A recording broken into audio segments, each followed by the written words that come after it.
continuamos meditando, diríamos como en una segunda parte, lo que es la era mariana en su resumen posible, ¿no? Porque es un tema que abarca muchísimo y cada cosa debe ser explicado profundamente. Ayer veíamos en general lo que era la era mariana, los efectos a los corazones, a la iglesia y a la humanidad, y una de las cosas particulares de la era mariana es el incisivo y determinado movimiento mariano de la maternidad de la Virgen en la vida del mundo, de la iglesia y en nuestra historia. Particularmente el aumento de las apariciones marianas, el aumento de las asociaciones marianas, de los carismas marianos, es un aumento de todo aquello que manifiesta la intervención de Dios hoy en la historia a través de la Santísima Virgen. También vemos que hay una particular fecundidad en todo aquello que nace de la Virgen. Y muchas veces, por ejemplo, yo me encuentro que dicen, ay hermanas, ustedes hacen cosas como si fueran 18,000. Y dice, ¿cuál es el secreto? Le digo, el secreto es María Santísima, porque al ser un carisma mariano participamos de todo lo que es su vida, pero participamos también de su fecundidad, porque esta es una obra nacida de su vientre y por lo tanto participamos de su fecundidad, y por eso es que algo pequeño que hacemos de repente tiene unos efectos y una repercusión muy grande en las almas y llega a tantas almas. Empezamos con algo pequeñito, de repente cómo se va expandiendo no tiene una razón humana, es la fecundidad de la Santísima Virgen.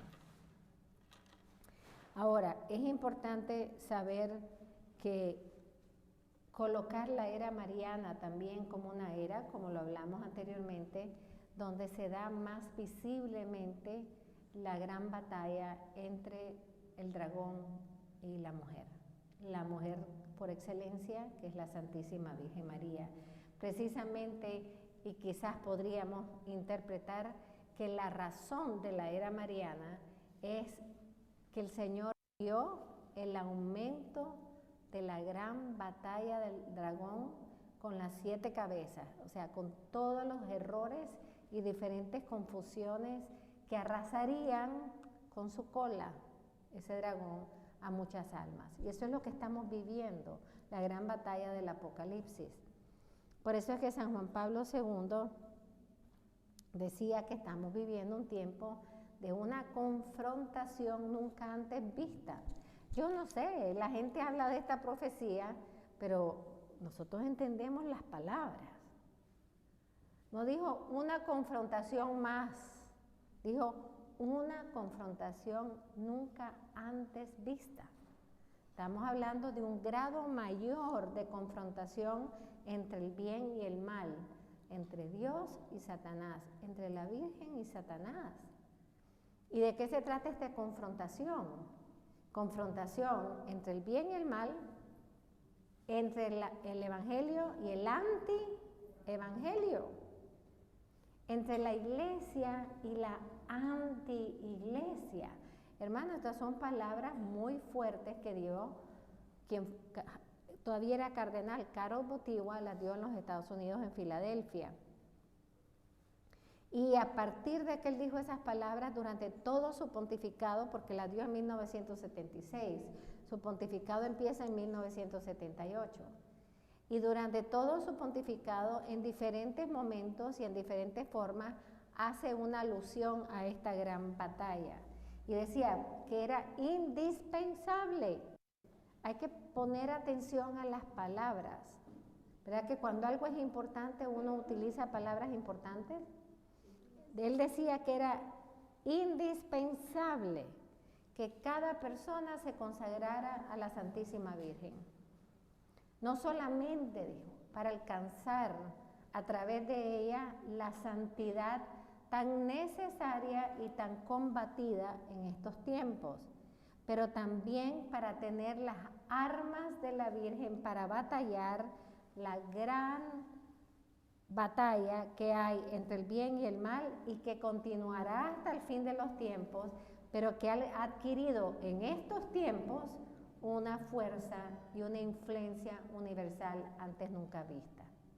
Entonces, también la era mariana tiene una connotación de nuestra madre a venir a batallar contra todas las cabezas del dragón que se están manifestando en estos tiempos y que yo creo que no hay nadie aquí que esté ciego ante ello y que no paguemos de alguna forma el precio de estas grandes batallas, de estos grandes errores, de estos grandes relativismos, de estos grandes faltas de compromiso. O sea, podemos hacer toda una lista de cómo el mundo de hoy vive desorientado. Y si vive desorientado, con esta desorientación diabólica, como dijo Sor Lucía, pues ¿cómo van a ser sus opciones?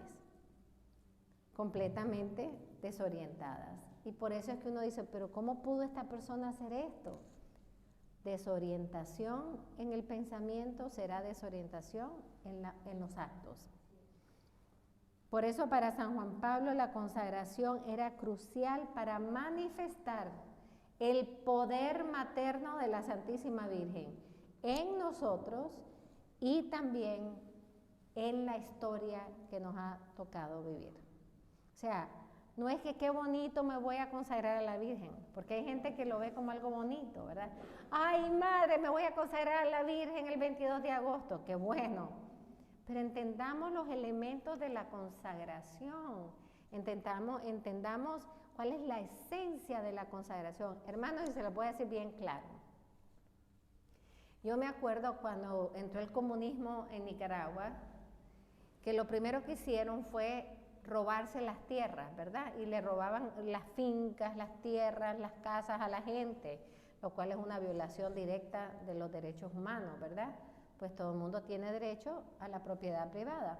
Lo primero que hicieron fue robar, porque robando estaban reclamando para ellos lo que le pertenecía a otro.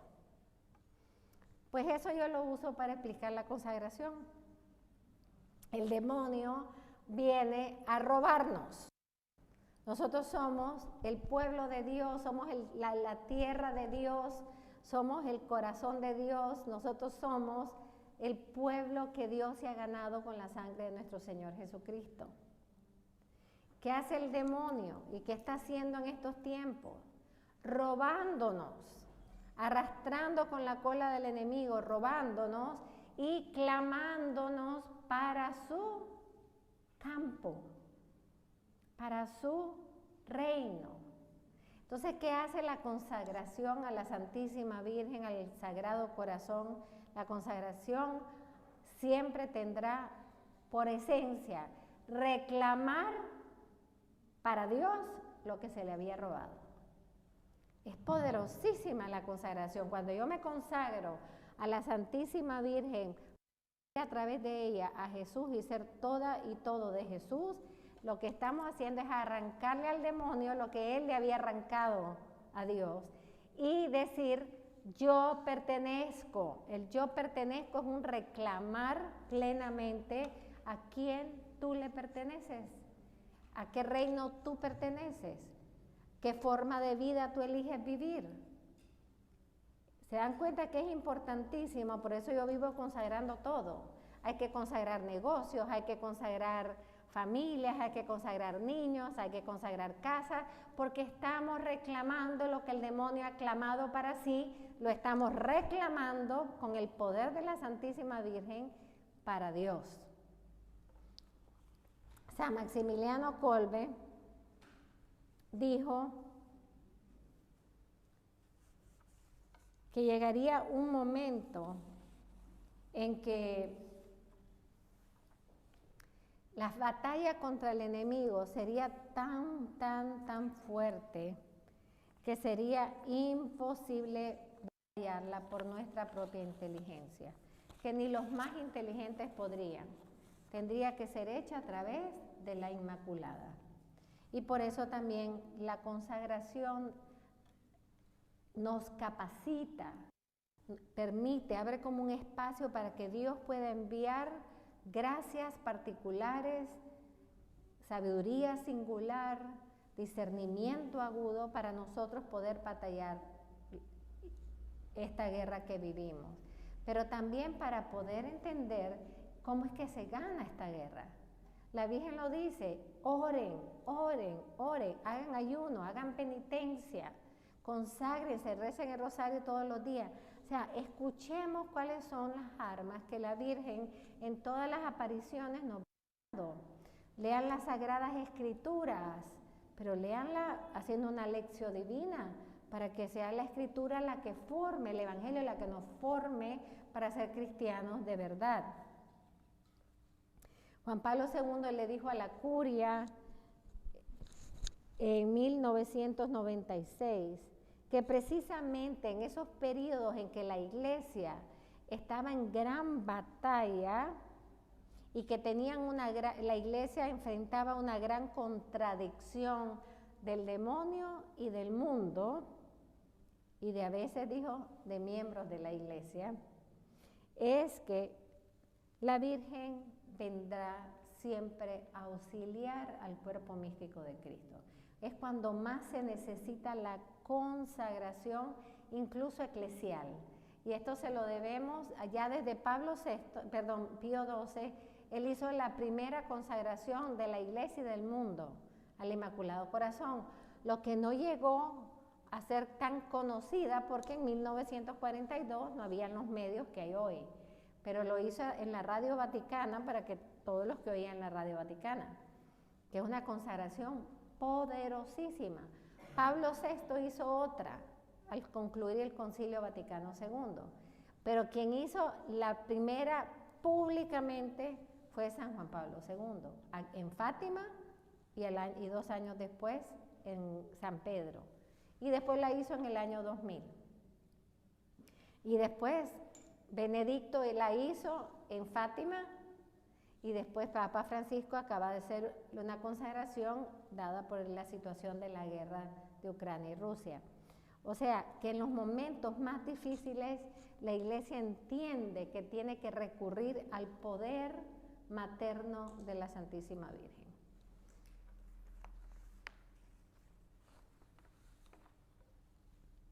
Ahora, también hablábamos que algo fundamental, y eso es con lo que quiero hoy detenerme, algo fundamental de la era mariana es la formación que la Virgen viene, y ella utiliza diferentes terminologías.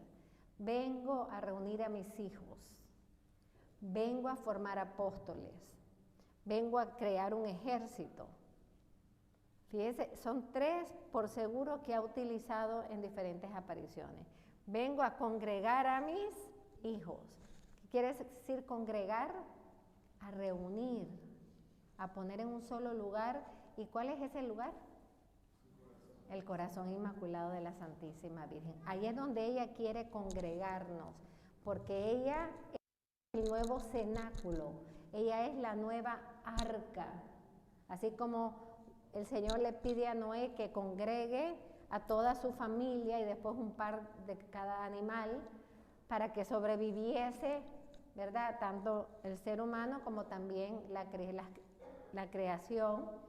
Pues el arca de estos momentos, que es nuestro refugio, es el corazón inmaculado de María. Por eso es que hay un énfasis en todas las apariciones a partir de Fátima en la consagración al Inmaculado Corazón, porque era el siglo que iba a empezar a tener esta confrontación con más fuerza.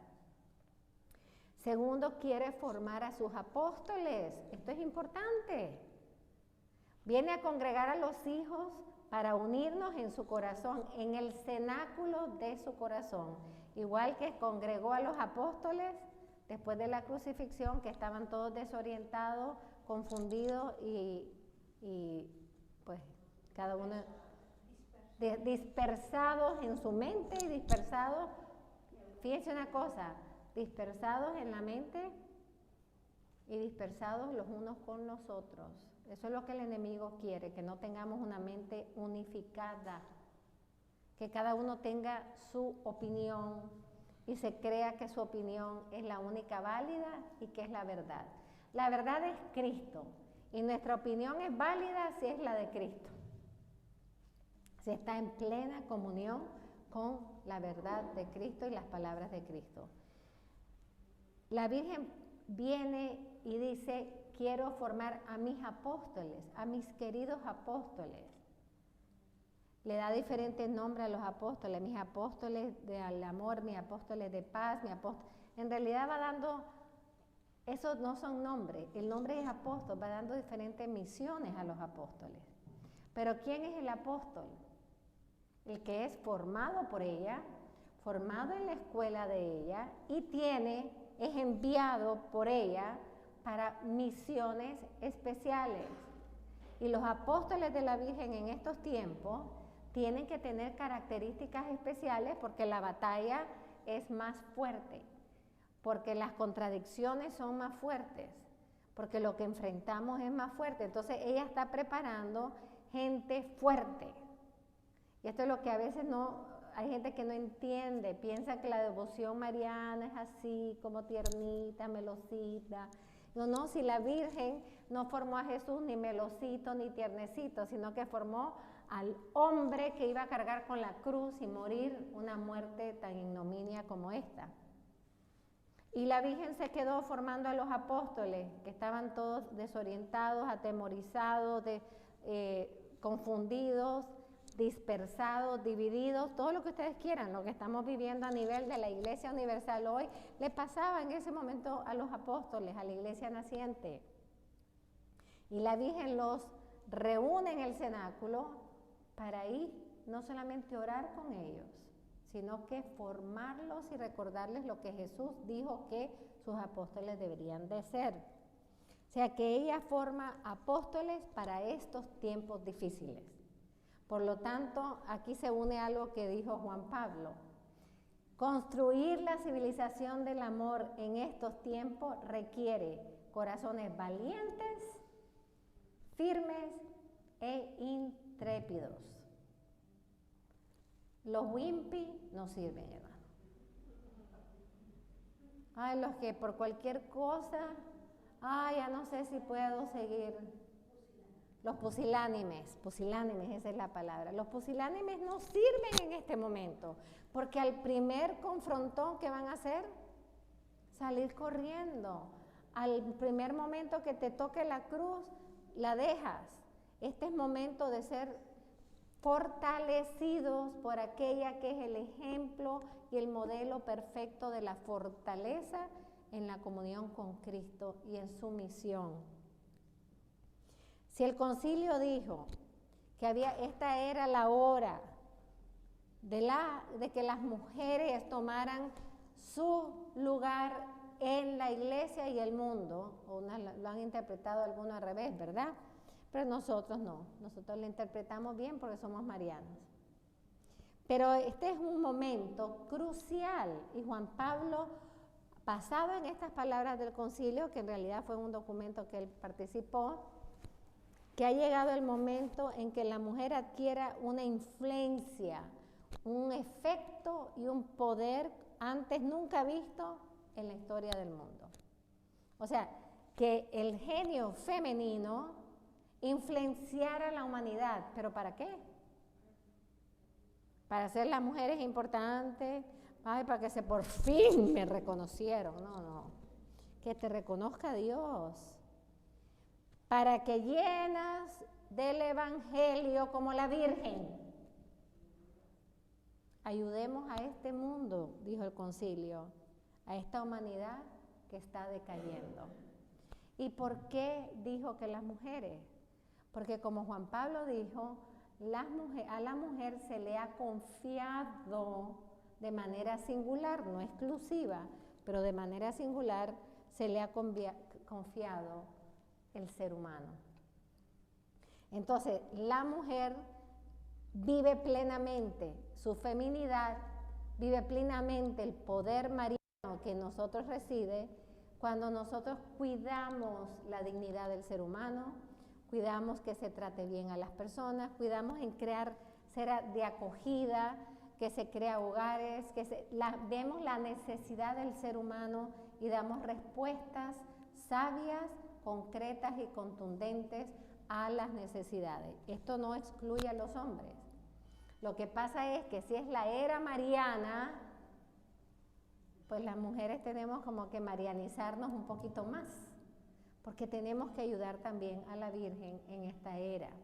Pero esto no quiere decir que no es la era de los hombres, porque la Virgen necesitó a San José y a San Juan, los dos hombres que fueron su gran apoyo, con quien ella vivió y que fueron los grandes apoyos de su misión al lado de Cristo. En esta era se manifiesta con mayor autoridad, mayor claridad la autoridad de la Virgen. Hermano, no es que la Virgen hasta ahora tenga autoridad. La Virgen es reina y señora. La Virgen tenía autoridad desde el momento en que fue elegida para ser la madre del Señor. A partir de la Anunciación, ella es madre y reina. Es la madre de Cristo, es la madre de Dios. Tiene autoridad, lo que no es su hora de utilizarla. Ella aquí en la tierra tiene que vivir en silencio, en humildad, porque es la hora del Hijo. Es la hora del Hijo. Ella tiene que, como San Juan Bautista, decir, yo tengo que disminuir y que los evangelios hablen más de mi Hijo, porque en realidad el que se está revelando es al Redentor del hombre. Pero llega un momento en que Dios mismo dice, ahora es la hora de la Santísima Virgen. Como también hemos visto resurgir a San José, que nunca habló ni una palabra en el Evangelio, lo estamos viendo hacer, que el Señor lo está haciendo resurgir. O sea, está haciendo la hora de la Sagrada Familia. En la hora mariana, en la era mariana, San José no puede quedar atrás. La Virgen no lo va a dejar atrás. Entonces, hermanos, en esta era mariana vamos a ver la autoridad de la Virgen, cómo se ve. Cuando nosotros, porque ella dice, recen el rosario, y cuando recen el rosario, detendré las fuerzas de la naturaleza. Wow, qué autoridad, ¿no? Es lo que hizo Jesús, que paró las aguas y las olas. Pues la Virgen puede hacer lo mismo. ¿Por qué la Virgen nos pidió a nosotros poner las medallas? Con la oración específica que ella me dio, ¿por qué ponerlas en las medallas y detener así el mal? Que, by the way, hay que volver a poner, porque las pusimos hace 6 años. Hay que volver a ponerlas, y anoche le decía yo a Cisterana, hay que volver a ponerlas en toda la Florida, porque vimos el desastre que está pasando en Fort Lauderdale con el flood, un flood nunca antes visto en Fort Lauderdale. Pero vamos a ver que la Virgen tiene que manifestar la plenitud de su autoridad si se va a confrontar con el enemigo, si se va a enfrentar directamente con el dragón, con todas las cabezas, como yo le decía, que yo creo que tiene más de 7, por lo menos en este momento. Y esto me recuerda hace muchísimos años que yo estaba orando. Imagínense que no era en la casa ni siquiera que vivíamos, nosotros que vivimos ahora, en la anterior. Y yo estaba orando y abrí la Biblia y me salió Apocalipsis 12. Y la leí, cerré y empecé a pedirle a la Virgen, Madre, ¿qué me quieres decir? Estamos en estos tiempos, y eso fue hace 30 y pico de años. Estamos en estos tiempos donde vamos a verte batallar. Y de repente sentí como que la Virgen me dijo, cállate y mira. Me quedé con mis ojos cerrados y tuve una visión que es tan real y tan vívida que todavía, si yo pudiera ser pintora, la pintaría, pero la veo al cerrar mis ojos. Y vi a la Santísima Virgen vestida con estos colores en un apron y venía caminando así de frente, un dragón, lo más horrible que yo he visto. Imagínense, yo le tengo pánico a las lagartijas. El dragón más horrible, gigantesco, pero era el gigantesco de 7, bueno, yo no les puedo explicar lo horrible porque yo no quería ni ver. y venía directo donde la Virgen. Y a mí lo que me impresionó fue la serena firmeza y autoridad de la Virgen. Ella ni parpadeó, lo miraba de frente. Y aquel venía dando colazos y haciendo todo, porque saben que el demonio es un bochinchero y le encanta las pompas. Cuidado con las pompas en cualquier forma, ¿ok? Y venía así, y la Virgen de pie, y yo decía, ¿qué va a hacer? Este animal viene contra ella. Y hermanas, la Virgen parada de pie, con una serenidad como, te tengo. O sea, hagas todo lo que tú quieras. Cuando el dragón abre así la boca como para tragarla, la Virgen, yo solo la veo que empieza, a mí me impresionó porque nunca había empezado a ver a la Virgen hacer eso, se empieza a remangar su manga. Con una serenidad empieza a remangarse en la mano derecha, mientras él venía con todos los ruidos, y cuando lo tiene cerquita, se agacha así, coge una espada gigante y le hace y le cortó la cabeza. Es una visión que a mí me impresionó y hasta el día de hoy me sigue impresionando, pero me sigue dando esperanza. ¿Verdad? Nuestra madre en esta era va a hacer lo que sea por cortar la cabeza del enemigo.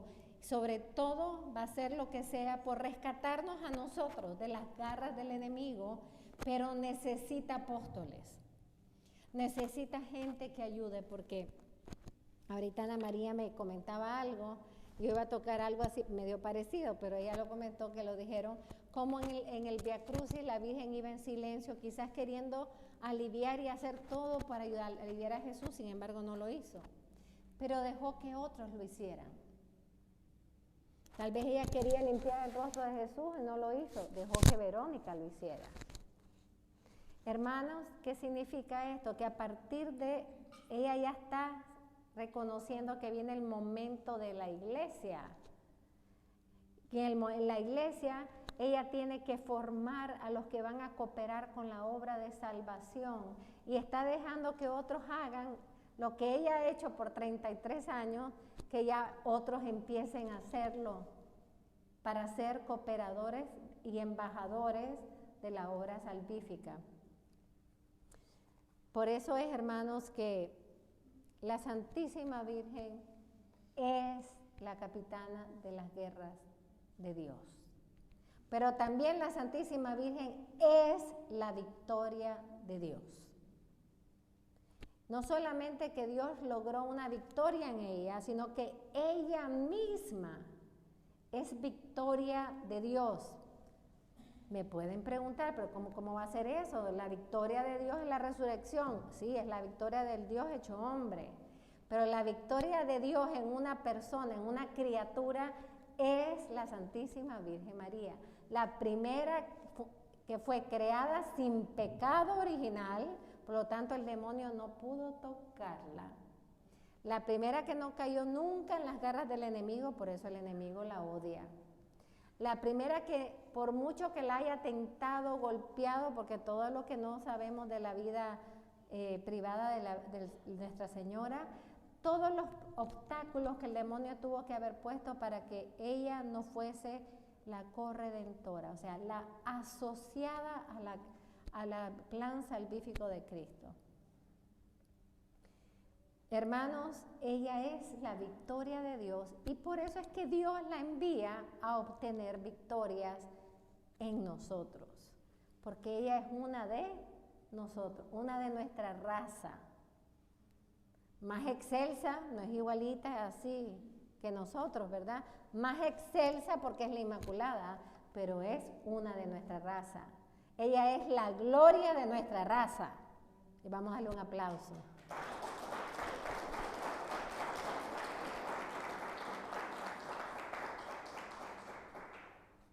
Ahora, ella quiere formar apóstoles que primero y que nada sean hijos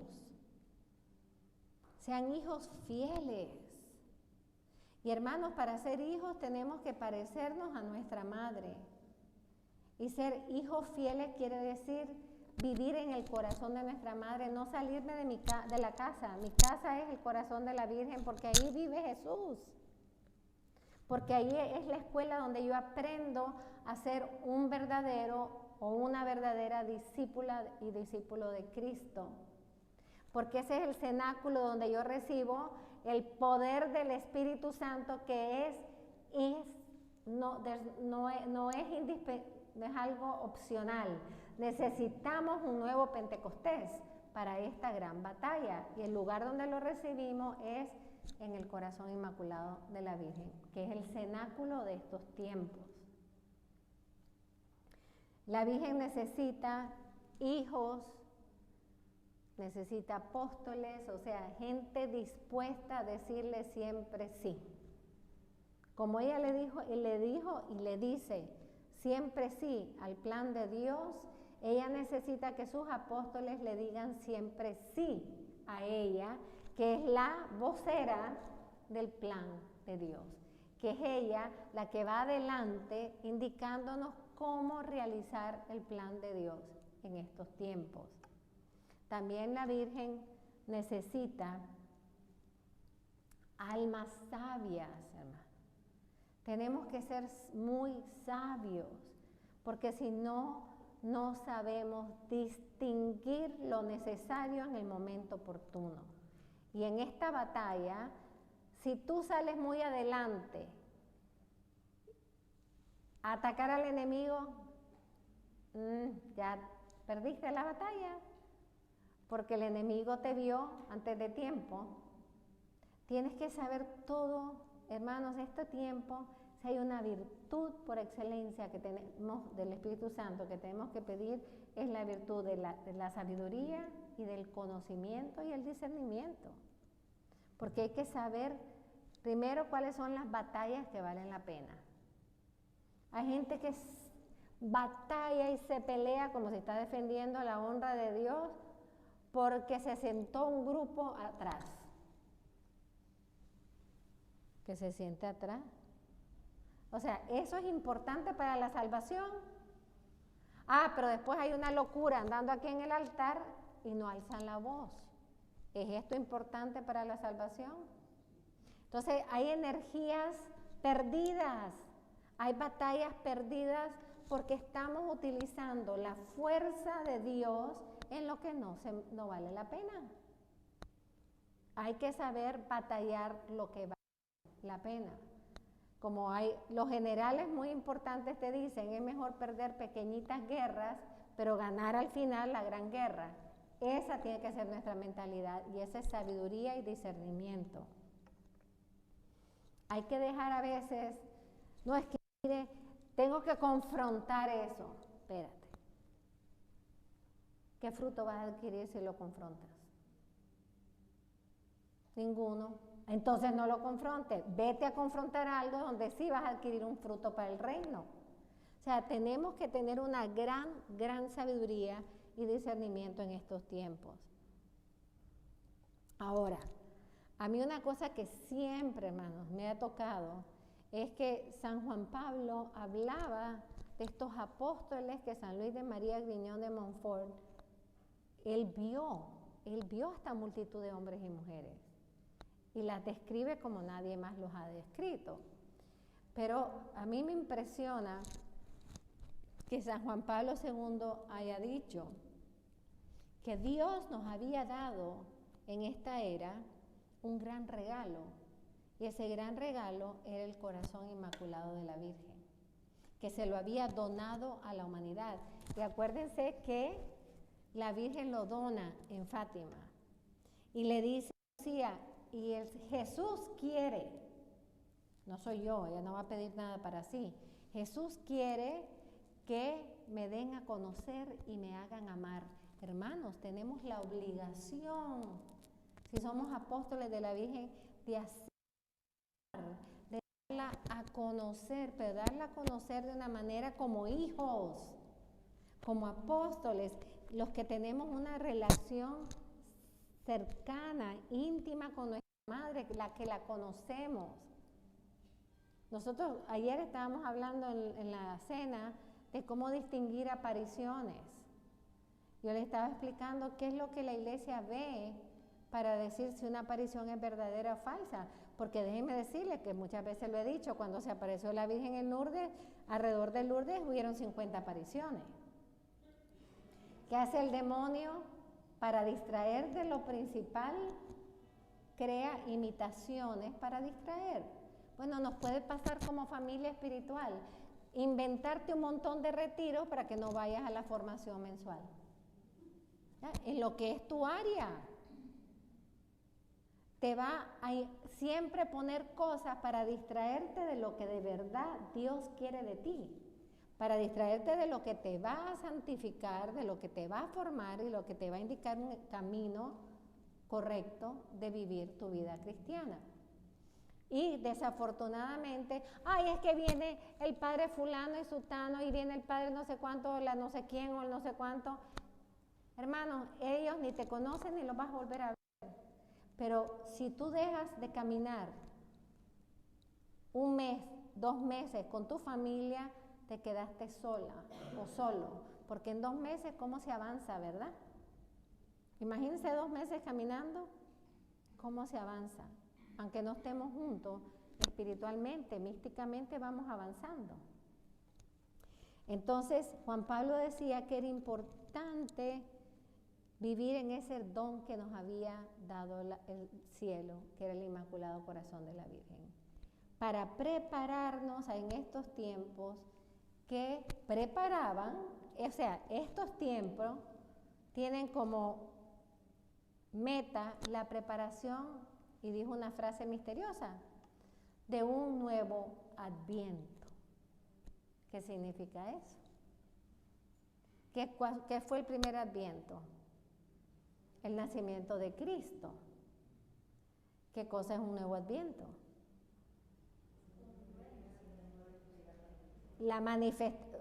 Puede tener 2 significados, o una manifestación más allá de lo que conocemos, de la presencia de Cristo, por eso del reino eucarístico de Cristo, que va a ser manifestado de una manera fuertísima después de un tiempo de purificación, o prepararnos para la segunda venida. O sea, son las únicas 2 interpretaciones que pueden haber. San Luis María Griñón de Montfort añoraba. A mí esto me da lástima porque le digo, ay, gracias porque nos profetizaste, pero me da lástima que no lo vio. Bueno, el cielo él ve todo, ¿no? Pero él estaba consciente de porque él decía, ¿cuándo llegará esa era de María? ¿Cuándo llegará ese momento en que las almas respiren el Espíritu de María? ¿Están oyendo? Oigan la terminología de San Luis. ¿Cuándo llegará ese tiempo tan dichoso en que la Virgen formará imágenes y presencias suyas? Yo cuando leí eso casi me muero, porque yo leí eso antes de que nosotras fuimos fundadas, y ese es nuestro carisma, ser imagen y presencia de la Virgen. Yo dije, ay, mi madre, ya empezó la hora, San Luis. Imagínense que la Virgen va a formar imágenes y presencia suya. Estamos hablando de un alto grado de espiritualidad mariana. ¿Cuándo llegará ese momento? Cuando las almas tengan ese gran poder de la Santísima Virgen, que se las dará la consagración mariana. Miren las palabras de él. ¿Cuándo llegará ese tiempo donde los hombres y mujeres que la Virgen escoja tendrán grandes dones, especialmente la sabiduría, que es la que produce la santidad y dirige la misión? ¿Cuándo llegará este tiempo feliz, esta era de María, cuando muchas almas escogidas por ella? Atención, ustedes no escogieron a la Virgen. Así como Jesús no lo escogimos nosotros, sino que Él nos escogió a nosotros, la Virgen nos escogió a nosotros. Ustedes están aquí porque la Virgen los trajo. Que ustedes hicieron una opción en ese movimiento de gracia, de decir sí, responder un sí, es otra cosa. ¿Cuándo llegará ese momento donde la Virgen va a vivir en lo profundo del alma de sus hijos? ¿Cuándo llegará ese momento donde ella podrá dibujar su rostro en sus rostros, su alma en sus almas, todo su ser en ellos? Hermanos, es muy grande los efectos de la era mariana, que una de las maneras de entrar en esta era para dejarle a ella dar todos sus efectos es la consagración. A través de la consagración ella va a formar a los apóstoles. Ahora, lo primero que dice San Luis María Griñón de Montfort, que en sí es misterioso, y en cierta manera empezamos a ver sus destellos. Dice, en esta era los santos van a ser más grandes, o sea, van a sobrepasar a los santos de antes. Está como misterioso ese término, ¿verdad? Y van a ser más altos que los cedros del Líbano. Y a mí eso me ha todo el tiempo está. ¿Y por qué usó los cedros del Líbano? Tal vez porque tengo algo de libanesa, hasta yo, que tiene que ver los cedros del Líbano, ¿verdad? Hasta que en uno de mis estudios descubrí que el templo de Jerusalén, que era altísimo, todavía podemos ver murallas grandes, ¿verdad? Pero el templo era altísimo, el templo se construía, sus pilares eran los cedros del Líbano. Cuando ella está hablando de que van a ser más grandes que los cedros del Líbano, está diciendo van a sostener con mucha más fuerza y altura al nuevo templo, a la iglesia. ¿Qué significará esto de santos cuya santidad sobrepasará a la de otros santos? Yo exactamente no sé, pero definitivamente estamos viendo un movimiento de santidad no tan común, porque es un movimiento de santidad que también estos santos son parte de la respuesta del Espíritu a las batallas. ¿Por qué tenemos tantos santos millennials? Adolescentes, como nunca antes. Pero es que a mí me llegan cada semana uno nuevo. ¿Por qué tantos santos adolescentes que tenían este amor a la Eucaristía, a la Virgen, a la iglesia, servidores, trabajadores, conocían la verdad? ¿Por qué? En un mundo que sabemos que los jóvenes sufren una gran desorientación.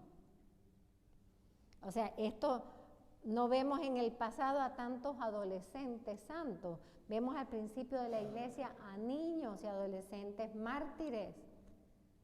Pero ya vemos que en esta era mariana ya los adolescentes empiezan a tomar y los niños un papel mucho más grande, pero la santidad que se está dando en borbotones de adolescentes es muy impresionante. La otra cosa es la santidad matrimonial. Como nunca se han canonizado santos casados, en una época donde la institución más atacada es el matrimonio. Entonces, ¿qué es lo que está la iglesia mostrándonos? La manera de vencer las mentiras del demonio, la batalla del demonio es la santidad. Y siempre lo será. Ahora, estos apóstoles, hermanos, tendrán unas características súper únicas y ahí tenemos que nosotros estudiarlas para ver cómo estamos respondiendo a la llamada de ser hijos y apóstoles de nuestra Madre. Primero que nada, tendremos una particular luz y ayudaremos con la luz interior de nuestras almas a atraer la iluminación de las conciencias que tanto estamos pidiendo.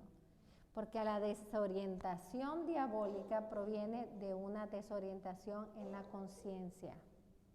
Por eso es que tanto pedimos que venga la iluminación de las conciencias. Y está viniendo de muchas formas, pero tiene que empezar con nosotros mismos.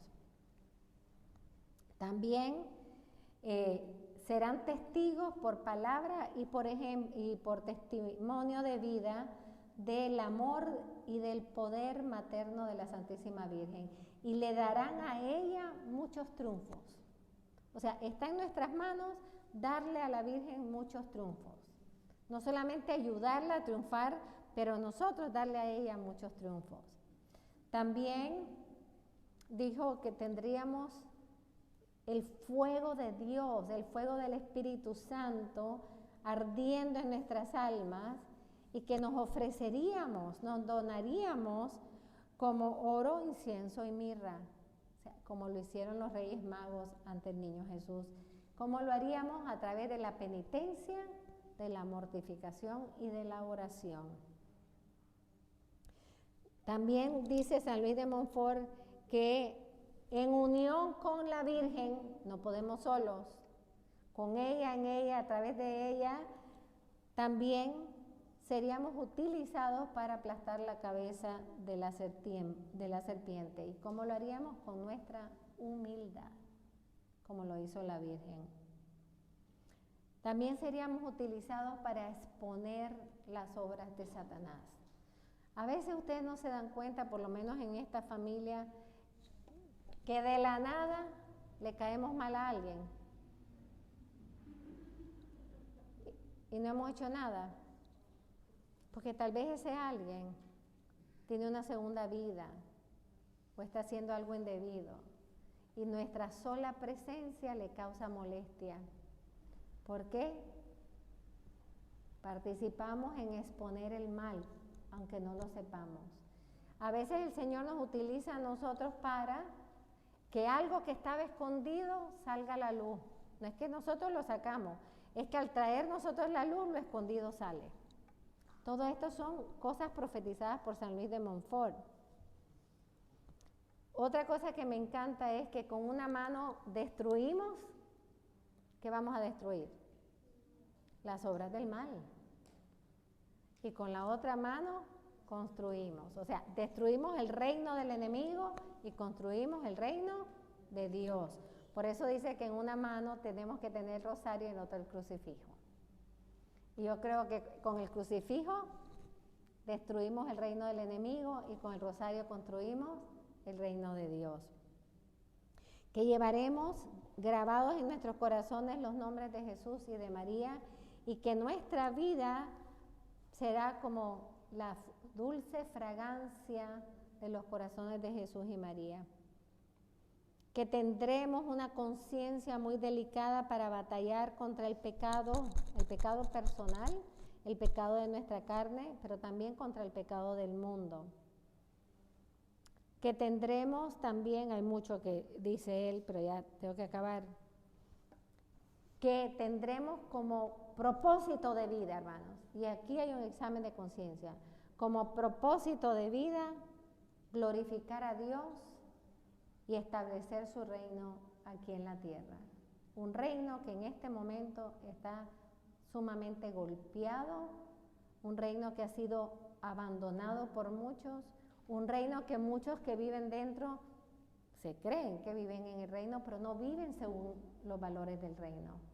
O sea, que nosotros debemos tener como propósito de vida, propósito de mi enfermedad, propósito de mi trabajo, propósito de mi misión, propósito de mi vocación, propósito de todo, la gloria de Dios y fortalecer, establecer y expander por el mundo entero hasta los últimos confines de la tierra el reino de los cielos.